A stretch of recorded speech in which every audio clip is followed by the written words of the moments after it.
imigrante que chega aos Estados Unidos escuta a mesma coisa. Ou você vai trabalhar com limpeza, ou vai trabalhar cuidando de criança, ou vai trabalhar na construção. Mas teve uma imigrante que não aceitou isso como verdade absoluta e deu outras opções para você que chega nos Estados Unidos. Hoje aqui no Fazendo a Diferença, eu entrevisto Flávia Leal, que tem 4 escolas de beleza em que você pode estudar em português e tirar licença autorizada para trabalhar aqui em Massachusetts. Flávia Leal! Ei! Falei assim que a gente tem que segurar hoje aqui, porque senão vai virar um assunto de titia, assim, né? Vai ter muito papo aqui, né? Já avisei a produção, avisa quando der o tempo, gente, senão a gente vai passar aqui à noite. Eu gostei, quando eu ouvi você falando isso, eu estava pensando nisso, né? Eu ia colocar o alarme, mas eles vão avisar, que bom. Que bom ter você aqui, seja bem-vinda, estou muito feliz. A gente vai começar, claro, que a gente vai falar desse... grande feito que é essa porta a mais para o imigrante que pode ter uma licença profissional sem precisar de nenhum status comprovado de imigração aqui no país. Então a gente vai conversar sobre isso, mas vamos começar do início. Eu gosto disso, você também gosta de falar disso, que eu também sei. Vamos falar de você, da sua história de vida, que também é uma inspiração, também é uma forma da pessoa se enxergar, tipo, mas não eu não vou conseguir fazer isso. E a gente sabe com a sua história que isso é muito possível, né? Então me conta um pouquinho lá de Belford Roxo, lá de trás, um pouquinho da sua infância. Claro que vai ter que ser uma pincelada só, mas um pouquinho da sua infância, tudo que você sonhou desde pequena e como foi chegar aos Estados Unidos e ter essa ideia brilhante, que foi abrir as escolas de beleza. Eu sou a típica imigrante, que veio para cá porque a vida era muito difícil no Brasil. A minha história eu vi se repetir, uma vez atrás da outra. Os imigrantes chegam aqui com uma história muito parecida. Verdade. De infância difícil, muitas vezes com muita violência, como foi o meu caso. Quero sair dessa situação e aí não tem jeito, porque... Eu cheguei aos Estados Unidos com 19 anos, eu era muito nova, não tinha formação acadêmica ainda, eu estava me esforçando muito para conseguir pagar a faculdade de pedagogia no Brasil, mas tinha que trabalhar, estudar, era muito difícil, era muito difícil, não tinha uma oportunidade, um tio para me dar um trabalho melhor, não tinha um conhecido, não tinha porque onde eu morava era muito distante de onde eu trabalhava e de onde eu estudava. Então, as pessoas do meu dia, do meu convívio, eram pessoas completamente novas, diferentes de todo mundo, com quem eu cresci, os amigos do meu pai, a família. E não era, a dificuldade não era só em conseguir um trabalho, conseguir fazer uma faculdade, a dificuldade ela começava dentro da minha própria casa, porque eu tinha que explicar por que eu queria aquilo, porque era algo novo. Que ninguém queria. Ninguém queria. Tanto. Por que eu quero? Por que você quer? Suas primas foram pro interior do Espírito Santo, casaram cedo e estão lá super felizes. Que história é essa, Por que você quer fazer faculdade? Por que você quer fazer faculdade? Para quê? Ih, eu tenho comércio, você vai lá. Você quer trabalhar? Então vai lá me ajudar. Vamos lá para o balcão e vamos ficar aqui, porque tem trabalho. Então, o que eu ouvia, se é um trabalho que você quer, então tem. O que mais você quer? E eu queria mais, eu queria muito mais.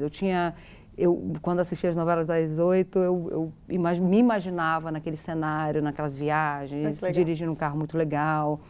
E quando eu olhava ao meu redor, tudo era completamente diferente daquilo que eu costumava brincar que aconteceu algum erro de cálculo. Você sempre falou, eu não pertencia àquilo, a sua mente não pertencia ao lugar que você nasceu e cresceu, Não pertencia. Isso, Incrível isso, porque eu não tinha outra referência. Pois é. Não existia outra referência. Como não?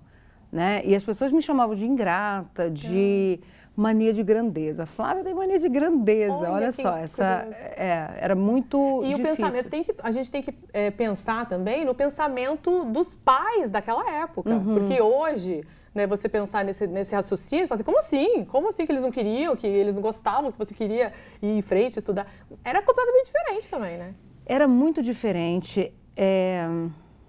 Hoje a gente ainda vê em lugares como o lugar onde eu cresci, a gente ainda vê pessoas com pensamento mais acomodado. Mas naquela época era muito pior. Era muito pior. E meu pai, tinha problema com o alcoolismo, meu pai era muito violento, então era o que ele falava sem explicação. É não e pronto, acabou, não vai chegar em casa, tá pensando o quê? Vai sair de casa às 5 da manhã para ir trabalhar? E aí vai chegar em casa 1h da manhã porque foi para a faculdade? Olha só. Não vai.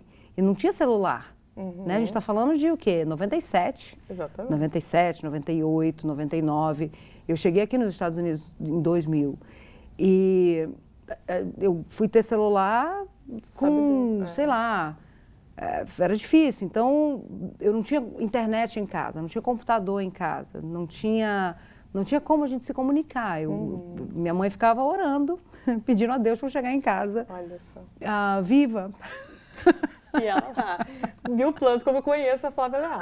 E eu com milhões de pensamentos. Eu entrava num ônibus lotado, que sempre era assaltado, graças a Deus, nunca aconteceu comigo, mas era uma realidade muito, muito diferente de tudo cruel que eu... também, cruel. né? Porque as pessoas acabam, não que elas não quisessem mais, mas era assim, era tão distante que elas não tem como a gente chegar lá, né? Mas olha, eu sabia que eu ia chegar. Impressionante. Não me pergunta como. Como que você veio? Você acabou se casando, não foi isso? Sim, eu conheci, eu sempre pensei em sair do Brasil, porque eu achava tão difícil, tudo no Brasil era difícil, tudo era difícil. Conseguir um documento era difícil, tirar carteira era difícil, apesar de eu ter tirado carteira de motorista bem cedo. Todas as oportunidades que passaram, todos os cavalos selados que passaram pela minha vida, eu subi e eu fui com eles. Eu não deixei passar nenhuma. Surgiu uma oportunidade. Ainda não deixa não, viu, gente? Não deixa não. Passava e eu sempre achava que se não desse certo, pelo menos eu chegaria um pouco mais à frente. E eu lutava com todas as minhas forças para tirar minha mãe, principalmente, daquela situação. Eu sabia que ia dar tudo certo para mim. Eu tinha vontade de trabalhar, eu me relacionava muito bem com as pessoas, eu sempre gostei de gente. Então eu sabia que mais cedo, eu estava estudando, então mais cedo ou mais tarde daria certo para mim. Mas a minha mãe não tinha tanto tempo assim. E ver a minha mãe passando pelo que ela passava me corroía. Então o meu incentivo era essa vontade Criou de tirar ela de lá. Criou uma urgência maior. Uma urgência muito maior. E aí eu conheci uma pessoa que estava vindo para cá, acabei vindo para cá com ele.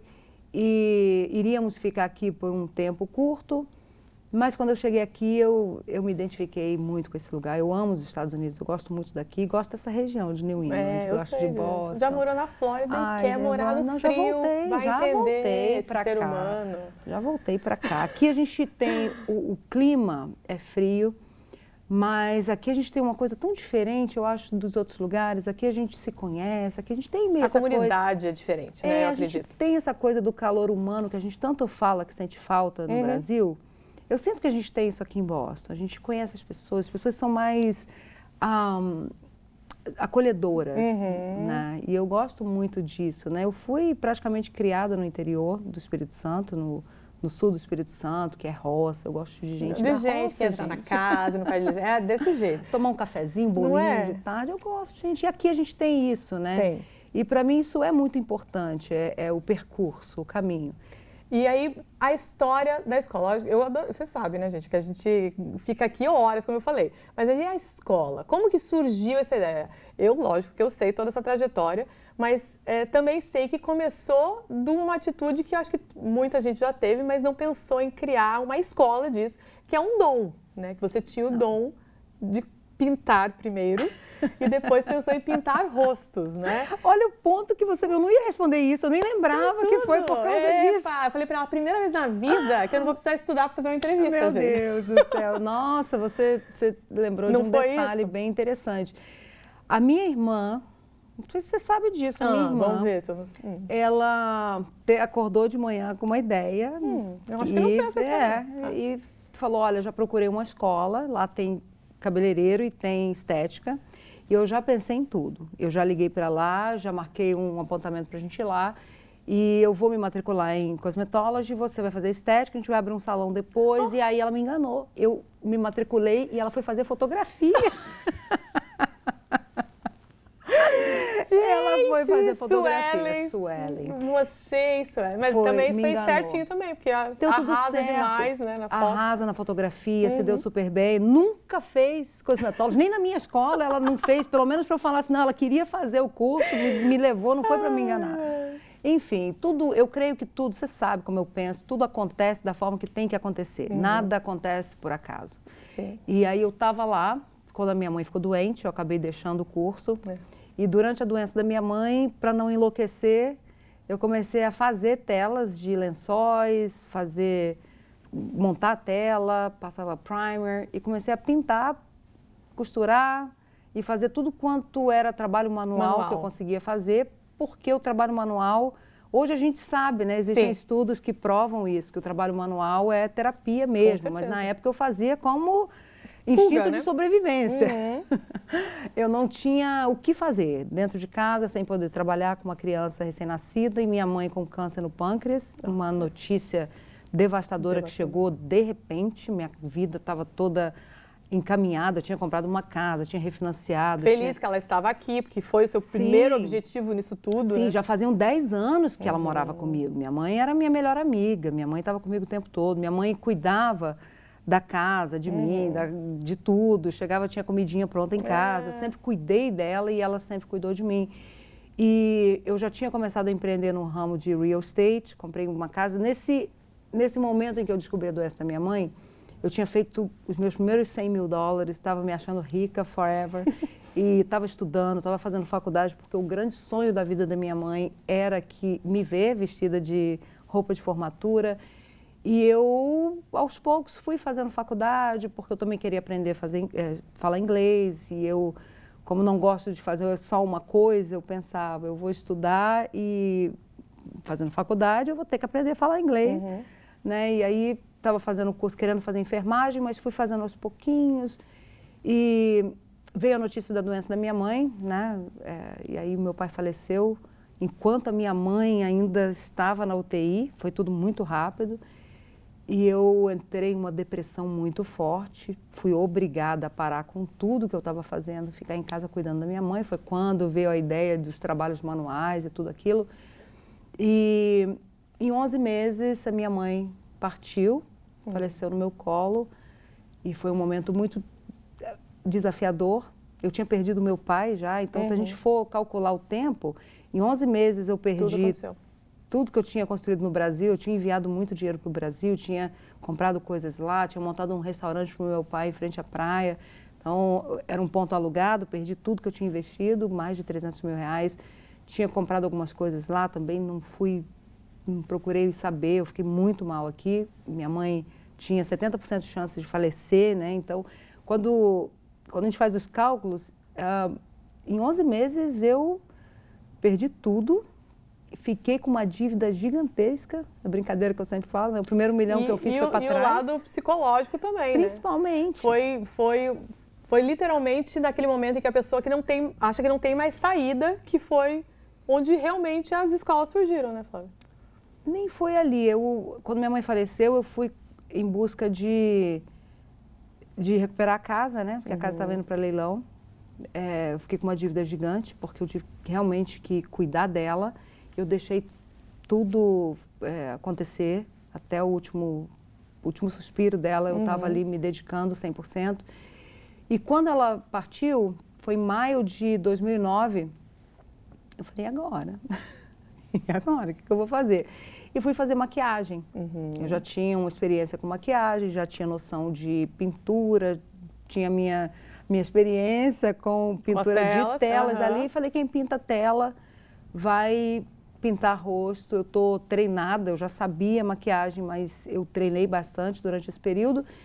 E comecei e era um trabalho que me dava muito prazer. Até hoje, porque isso te levou a começar a dar aula, né? Porque você começou a se destacar, a comunidade começou a pedir para você ensinar, e isso foi uma coisa foi levando a outra. E juntavam 3 pessoas na cozinha de alguém, daqui a pouco 10 pessoas turmas, no né? salão, turma, né? No caso. Turmas, no caso. E aí era, vou chamar minha tia, minha prima Legal. também, a gente faz aqui em casa, na cozinha da casa da pessoa, daqui a pouco no salão de festa do condomínio, E aí foi daqui a pouco no Hilton, um monte de gente lá, eu ensinando a fazer maquiagem, daqui a pouco Connecticut, New Jersey, Nova York, Brasil, Áustria, Paris, Londres, o negócio foi muito rápido, foi muito rápido. Deus, primeiramente, ele que é o abençoador, ele que decide se alguém vai ser abençoado ou não, e ele decidiu me abençoar. E eu me coloquei à disposição dele, então as coisas aconteceram para mim de uma forma muito rápida. E se a gente pensar, né, no momento em que eu descobri que eu não poderia estar dando um curso de maquiagem, as pessoas não poderiam fazer maquiagem porque precisavam da licença, eu tinha feito algumas horas do curso de estética, e o curso de estética era um dos cursos que me dariam a licença para fazer maquiagem. Corri para a escola para terminar as horas, reduzi meu curso, que eu tinha me matriculado para um curso muito longo, acabou quando eu soube que só precisava de 300 horas, corri para terminar o curso e tentei levar todo mundo que queria licença junto comigo. E aí que tá a grande sacada de tudo, né? Porque se fosse... E tem muito, né, gente? Infelizmente, é uma realidade de pessoas que aprendem, né, têm experiências, questões aqui e acabam retendo essa informação, ou, né, não vou falar para ninguém, se eu passei por isso, a pessoa vai ter que passar por isso também. Não sou eu. Não é? E o fato de você querer... Não, gente, dá para tirar licença, não precisa ter status no país, não precisa ter, né, nenhum documento. Até então eu não sabia. Você foi buscando Eu não sabia, saber. porque a escola tinha uma lista em que eu consegui me qualificar para entrar para essa escola, difícil. Mas nenhuma das 30 e poucas pessoas que queriam, porque eu fiz uma pesquisa, quando eu descobri que elas não poderiam exercer a profissão que eu estava ensinando elas a ter, eu tentei levar elas todas para lá. Eu primeiro fiz uma pesquisa de quantas pessoas realmente queriam a licença, quantas pessoas realmente queriam seguir a carreira e precisavam da licença. Cheguei a 30 e poucas pessoas e eu indiquei essas pessoas para a escola onde eu estava indo e elas não foram aprovadas. Nenhuma delas foi aprovada, nenhuma. E ali nasceu a ideia. Aí foi um telefone e uma ideia, gente.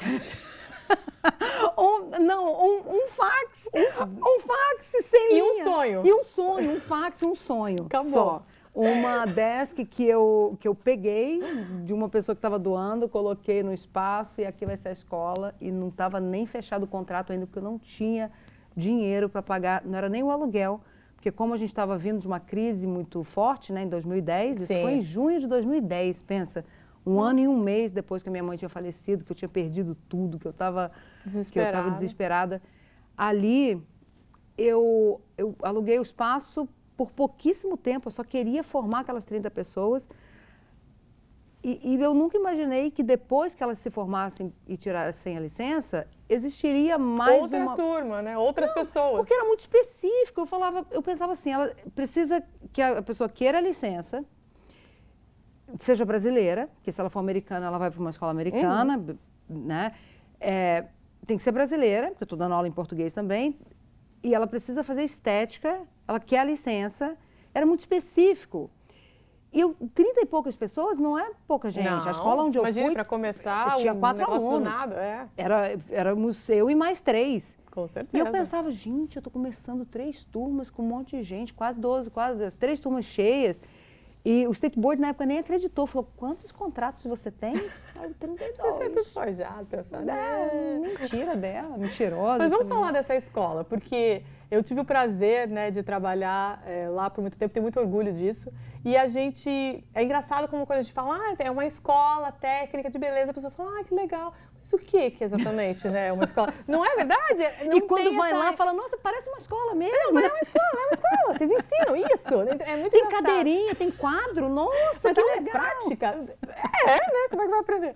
Então é muito engraçado, assim, que falta essa ideia realmente do que seja. Então, eu queria que você me falasse um pouquinho, né? Os cursos são de manicure, a pessoa realmente aprende a ser manicure, virar uma manicure, de estética, de cosmetologia, que no caso, cabeleireiro. Fala um pouquinho dos cursos e da escola. Então, estética, pessoa que quer trabalhar com toda essa área de maquiagem, tudo que encosta na pele da pessoa, né? Facial, cílios, sobrancelha, tudo isso está dentro do curso de estética. A pessoa que quer trabalhar com qualquer um desses tratamentos, oferecer isso, ela tem que fazer o curso de estética. São 600 horas, é bem rapidinho, a gente tem a flexibilidade. Parece muito, mas realmente, nossa, um segundo. E hoje o State Board permite que seja feito parte dele online. É muito fácil. Coisas que a pandemia nos trouxe, né? Que a gente reclamou tanto, mas ela nos trouxe várias coisas positivas. O que eu falo, todo momento ruim traz coisa boa. No caos, né? As pessoas que persistem se destacam. Se destacam. E não tem nada ruim, tão ruim, que a gente não consiga tirar nada de bom da situação. Concordo. Não tem. Assim como não tem do que é bom, né? Que não tenha nada de ruim. Não tem. Então, a pandemia nos trouxe esse benefício. Depois da escola de estética, eu já abri em seguida, já ampliei a escola, abri a escola de manicure. Porque quem faz estética, às vezes vai fazer a depilação na perna, que depilação também está incluído no curso de estética. Aí faz a unha do pé, e aí, enfim, a gente começou... Né, gente? Mulher, quer fazer tudo, né? Tem que fazer todos os cursos. Eu lembro que nessa época da pandemia era uma coisa muito curiosa, porque o mundo parou, né?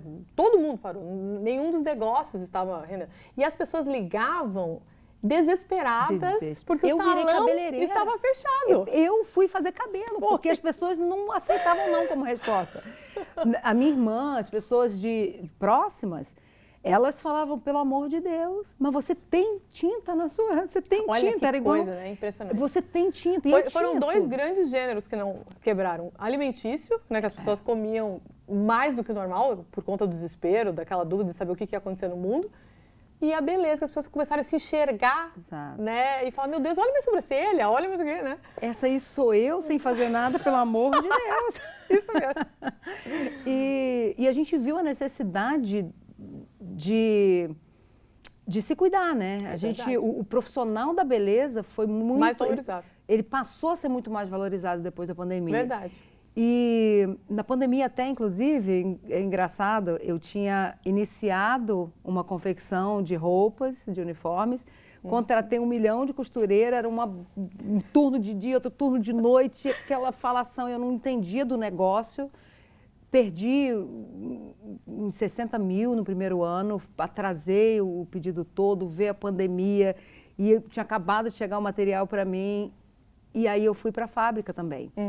Então eu comecei a ter mais contato com o serviço de cabelo, do que as pessoas próximas de mim precisavam.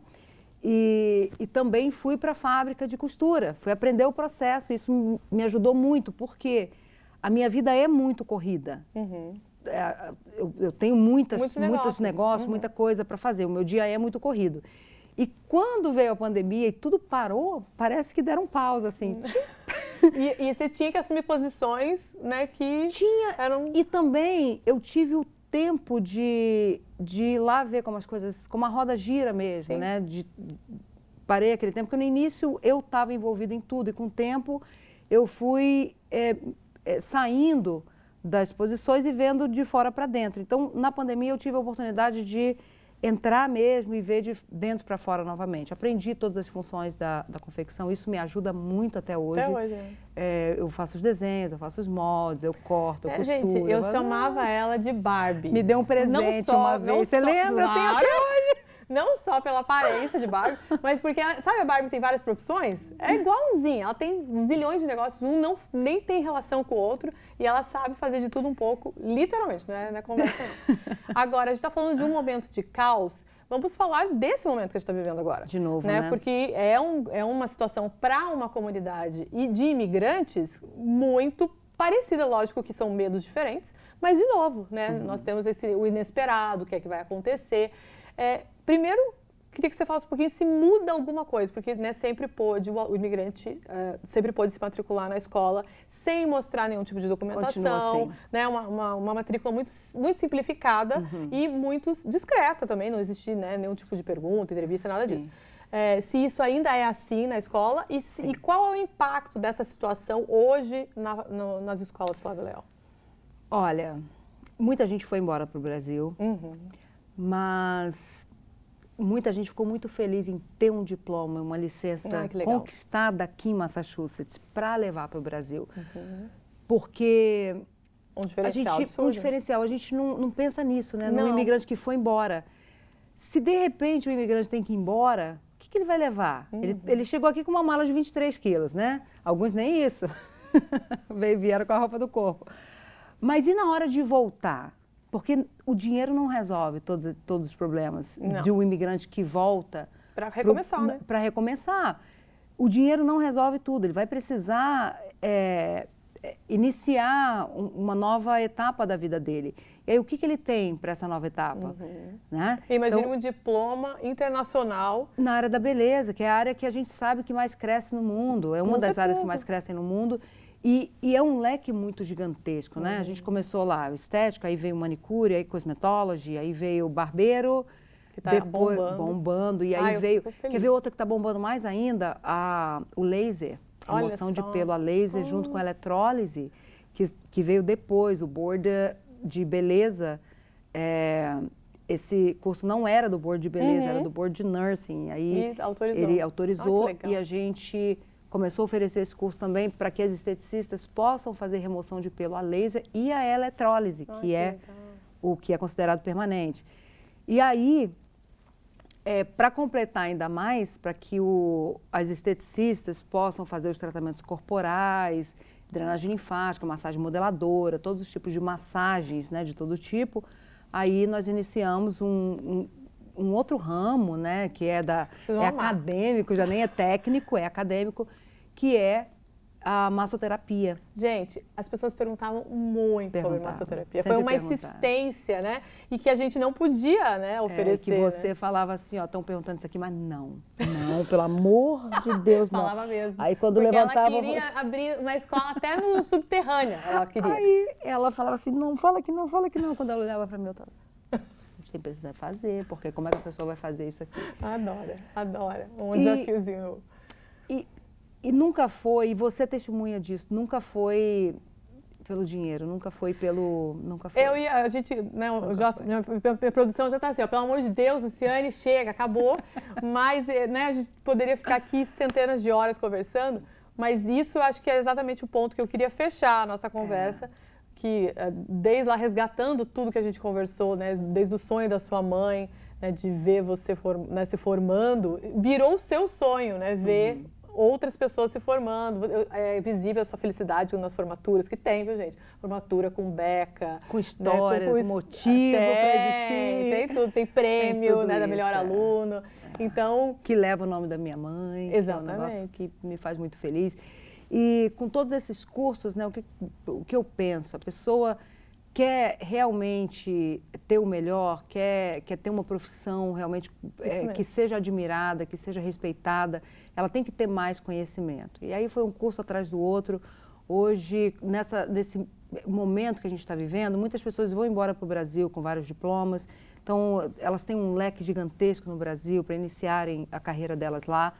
A gente tem o visto de estudante, que ajuda muitas pessoas que às vezes estavam com status de turista ou estavam no F1, que é o visto acadêmico para curso de inglês, e aí elas descobriram que existe essa possibilidade de fazer um curso profissionalizante. Que o caminho para conseguir o Work Authorization é bem rápido e fácil, né? A maior chance. E aí a gente consegue oferecer isso também, né, para ajudar nesse momento. Então eu vejo que eu fui colocando o pé, Deus foi colocando o chão, e a cada necessidade aí que a gente vai vendo que a comunidade tem, a gente vai buscando ajudar e estamos aí, 15 anos fazendo esse ano. 15 anos, gente. Infelizmente a gente tem que terminar essa entrevista deliciosa, mas está aí né, uma conversa, a nossa última conversa do ano, Fazendo a Diferença, o último programa do ano, vai ser essa oportunidade, né? Porque final de ano a gente já se planeja, o que, é que nós vamos fazer no ano que vem. Simone canta tanto, o que foi que você fez, né? Então a gente precisa lembrar para poder se planejar para 2026. Quem sabe seja esse o seu caminho. Então a gente vai deixar todas as informações aqui no vídeo e vocês também podem entrar em contato com a Flávia Leal, né, no Instagram, que é super fácil de achar, ou Flávia Leal Beauty School, também fácil de achar. E se inscrever e começar uma nova caminhada. Muito obrigada pela entrevista. Obrigada. Eu falo com vocês só no ano que vem. Boas férias e até mais.